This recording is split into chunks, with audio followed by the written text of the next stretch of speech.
être plus efficient. On pourrait finir peut-être les présentations. Et puis voilà, après on fait le tour pour pouvoir se libérer un peu plus tôt. Par rapport effectivement à... Pour faire un peu le relais avec la première présentation, je crois que, comme il a été dit, bon, le parti est en train de se faire. Je crois qu'aujourd'hui, nous sommes héritiers d'un cumul d'efforts et nous avons encore beaucoup plus de chemin à faire que ce qui a été déjà réalisé. Donc, il est de notre obligation, de notre devoir d'accompagner notre frère secrétaire général, mais avec des prédispositions. Et ça, c'est extrêmement important. On a toujours pensé, bon, en fait, il y a plein de gens qui pensent que le parti se résume à la personne de Cheikh, ce qui n'est pas exact, mais simplement parce qu'à notre niveau, nous devons faire l'effort de dominer véritablement l'information par rapport à nos aspirations. Si on doit accompagner quelqu'un pour une mission aussi colossale que de conduire la destinée du pays et de faire bouger les lignes de développement dans le bon sens, il faut que nous aussi, nous autres, nous soyons outillés, qu'on puisse comprendre, qu'on puisse se prononcer sur les questions d'international, qu'on puisse se prononcer, qu'on connaisse véritablement notre pays de fond en comble. Et ça, c'est extrêmement important. Chacun, en faisant cet effort, je crois que l'école du parti devient, de ce point de vue, une grosse chance pour tout un chacun qui nous est offerte pour véritablement améliorer ses connaissances. Et parce que, comme il a l'habitude de le dire, on est tous des ambassadeurs, et il faudrait pouvoir se prononcer avec hauteur sur les questions quand on vous interpelle effectivement dans nos différents milieux respectifs. Et je crois que c'est en cela que je trouve très important de passer à la première phase de la présentation. J'avais concocté, bon, on est pris dans un...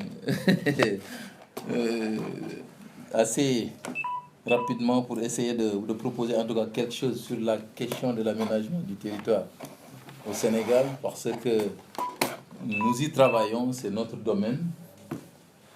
Et quand on parle de l'aménagement du territoire, naturellement, on touche du doigt les problèmes aujourd'hui, en tout cas, que nous traversons, les problèmes de déséquilibre que nous connaissons au niveau du Sénégal.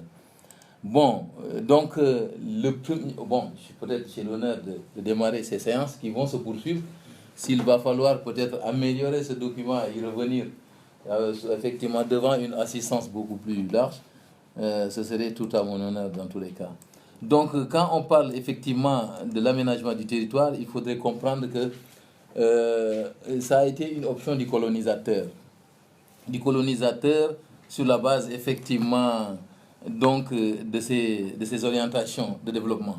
Le colonisateur a été très sélectif au Sénégal parce que véritablement tout ce qui l'intéressait véritablement c'est de voir les conditions du développement et de sa domination sur la base effectivement d'une logique sélective tout à fait capitaliste. Et c'est en cela que véritablement les infrastructures, les aménagements, les meilleurs aménagements tant soit peu ont été effectués sur le littoral, pratiquement dans les régions effectivement de Saint-Louis, à Dakar, à Rufisque, etc. Donc naturellement, nous nous sommes très rapidement retrouvés dans un jeu, ce qu'on appelle les jeux amplifiants, avec des zones qu'on appelle les pride effect, ou les zones d'attraction, et les backwatch effect, ou les zones d'appauvrissement. C'est-à-dire qu'aujourd'hui, vous le verrez naturellement, qu'au Sénégal, il y a des zones qui attirent et il y a des zones qui repoussent. C'est simplement ce que ça veut dire. Tout le monde quitte la campagne présentement pour effectivement se rabattre en ville. Et ça obéit, effectivement, ça renvoie à la même logique. Donc, depuis quelques décennies, des intellectuels, quand même, ont commencé à réfléchir sur ces questions de déséquilibres spatiaux et socio-économiques, dont, par exemple, le professeur Hassan Sek, qui parlait de déséquilibre dans l'équipement économique et la localisation des grandes activités auxquelles se rapporte il se rapporte, aboutissant à un partage du pays en deux grands secteurs. Il y a le secteur côtier, qui est de manière générale attractif, notamment la région du nord-ouest, avec Dakar et son hinterland, c'est-à-dire Thiès, Mbour, machin. et jusqu'à Kaolack, et le reste du territoire national qui dévitalise avec un départ massif des jeunes. Et ça, quand Hassan Sek le disait, c'était quasiment en 1975. Donc, les intellectuels sénégalais avaient commencé à réfléchir. Mais quand on revient simplement dans le concept en tant que tel de l'aménagement du territoire, il faut retenir simplement que c'est un ensemble d'actions, soit des acteurs publics ou privés, sur un territoire et qui façonnent le paysage. Mais également qui articulent ces éléments constitutifs, parce que dans un paysage, il y a un contenu. Et l'articulation de ces contenus, effectivement, relève de l'aménagement du territoire. C'est ce qu'on appelle l'action du territoire et le résultat de cette action. Aujourd'hui, on a des problèmes d'aménagement, c'est parce qu'on a posé des actions depuis la colonisation, plus ou moins maladroitement, plus maladroites qu'en tout cas qu'à droite, et qui ont conduit effectivement aujourd'hui à des résultats.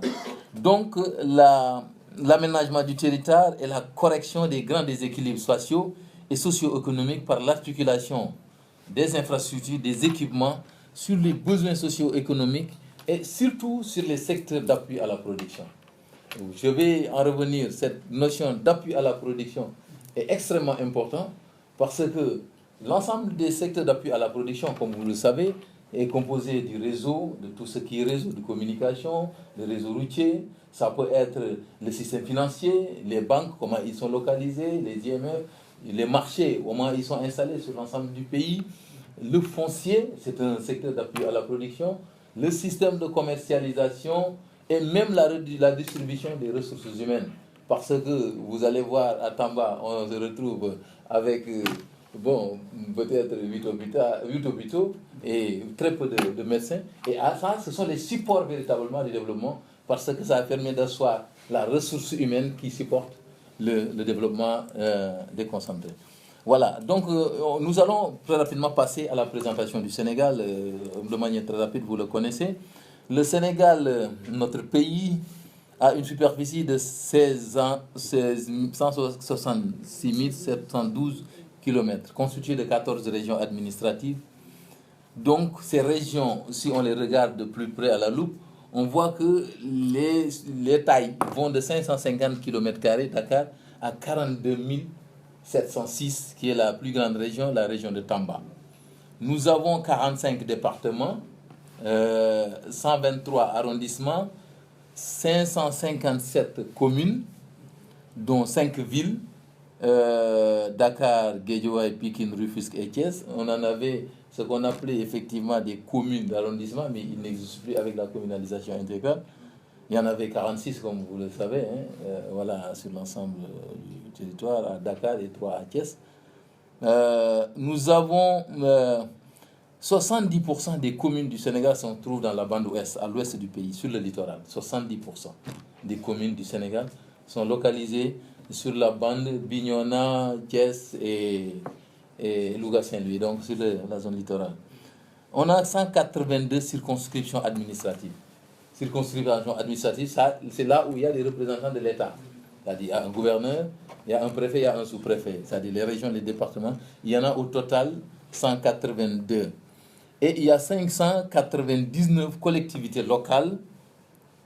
Les collectivités locales, je pense que, vous le savez, tous ceux qui sont effectivement assortis d'un mandat de gestion publique. Donc, c'est aujourd'hui les départements, c'est aujourd'hui les communes. Voilà. Nous avons alors au total 781 échelles de gouvernance, ce qu'on appelle échelle de gouvernance. Il y a l'intervention de l'administration parce qu'il y a des aspects qui sont pilotés directement par le gouverneur. Quand on parle d'échelle de gouvernance, c'est à la fois tout ce qui est collectivité locale et circonscription administrative confondues. Ils ont tous effectivement des missions plus ou moins complémentaires et ils font au nombre de 781.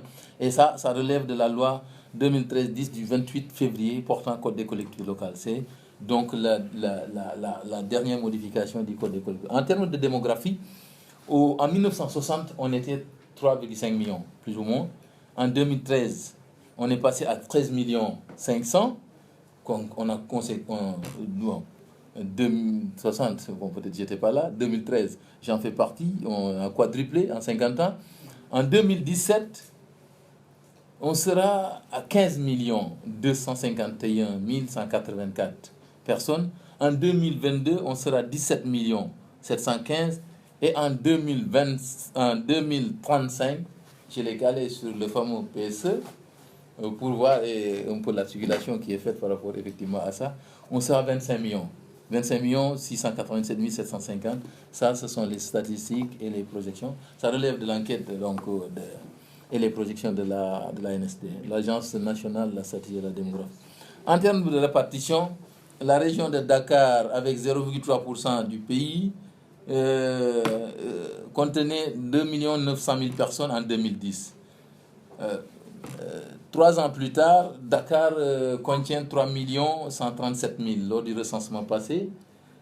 Et Dakar sera en 2017 3 500 529 300 personnes contre Tamba. Je prends juste des extrémités pour vous permettre de faire une idée sur les disparités. Tamba, en 2013, était à 681 000 personnes. En 2017, Tamba aura 783 000 personnes. Donc Tamba peine à atteindre 1 million de personnes en 2017, au moment où Dakar déjà sera à 3 500 000. Et c'est pour vous donner donc une idée sur voilà, une présentation globale des régions actuelles du Sénégal. Vous avez voilà, Saint-Louis, Matam, Louga, Thiès, Diourbel, etc. Kolda, ça fait effectivement 14 régions. On a effectivement tiré des flancs de Kaolack, le département de la région de Kaffrine tout récemment, et des flancs de Tambacounda, donc la région de Kédougou. Donc voilà une présentation sommaire. Maintenant, en termes de déséquilibre spatial et socio-économique, le Sénégal affiche une bipolarité. Voilà, comme je l'ai dit tantôt, 23% de la population vivent sur 0,3% du territoire, avec plus de 80% de la richesse nationale. C'est-à-dire la richesse nationale est concentrée sur 0,3% de l'espace. Environ 95% des entreprises opérationnelles, industrielles, sont concentrées également sur cet espace. Sur les entreprises commerciales et industrielles. 87% des emplois permanents sont également concentrés effectivement dans cette zone. Et 75% des salariés et plus de 60% des infrastructures solaires et sanitaires. Donc vous avez vu, le Sénégal se trouve sur un petit coin en réalité. Tout le reste affiche de très grands déséquilibres, voilà, un vide de no man's land comme on dirait. Et ça suit un peu la logique du sous-développement. Si on se rappelle, on jette un coup d'œil dans les pays voisins. Au Niger, 90% de la population vit sur le tiers du territoire. Au Bénin, 10% de l'espace abrite la moitié de la population. Et c'est la même chose au Togo. Au Mali, 90% de la population sur le quart du territoire. En Côte d'Ivoire, 52% de la population urbaine vivent sur la côte. Et ça, c'est le professeur Salif Diop, mon professeur à l'université, effectivement, qui parle de ça. Donc, on parle de scénario d'inacceptable. C'est un concept que j'ai emprunté effectivement du professeur Kassé, parce que naturellement, nous traversons d'une situation d'inégalité, d'inéquité. Et il ne peut pas y avoir de solidarité parce que les distorsions sont énormes, sont très, comme on dit, les gaps sont énormes. Du point de vue répartition socio-professionnelle, je peux faire quelques exemples. Les hôpitaux, il y en a 8 à Dakar, il y a 3 à Ziguinchor, il y en a 1 à Tamba. Si je prends le cas des médecins, nous avons à Ziguinchor 34 médecins, à Diourbel 14. Si on prend les infirmiers, Dagana, il y en a 78, et dans tout le département de Gossas, il n'y a que 7 infirmiers. Bon, j'ai pris au hasard, et comme ça, pour vous montrer un peu la logique véritablement, parce qu'on a fait du pilotage à vue dans le cadre effectivement de la gestion et de l'aménagement de notre pays. Et aujourd'hui, ça pèse lourd sur le développement. Donc, il y a également des déséquilibres multisectoriels très profonds, que je vous montre. Bon, nous avons ici le réseau routier du Sénégal, avec la partie densément servie qui est complètement, comme je l'ai dit, la ligne. Ici, nous avons... Bon, j'ai mis les pistes, c'est pourquoi j'aurais pu les enlever. Comme ça, vous allez voir que c'est des vides. Tu peux faire, mine de rien, un 100 km, tu ne verras pas au macadam une route goudronnée. Si je prends, par exemple, le cas de la population ayant accès à une route, C'est ça. Donc, quand c'est rouge, 25% à 50% de la population n'ont pas accès à une route. Donc, c'est à ce niveau où on a véritablement les grands problèmes. Et en termes de maillage, on a peut-être quelques régions qui sortent relativement bien du lot. Nous avons des déséquilibres sur l'accès aux services sociaux de base, indice de base de la pauvreté.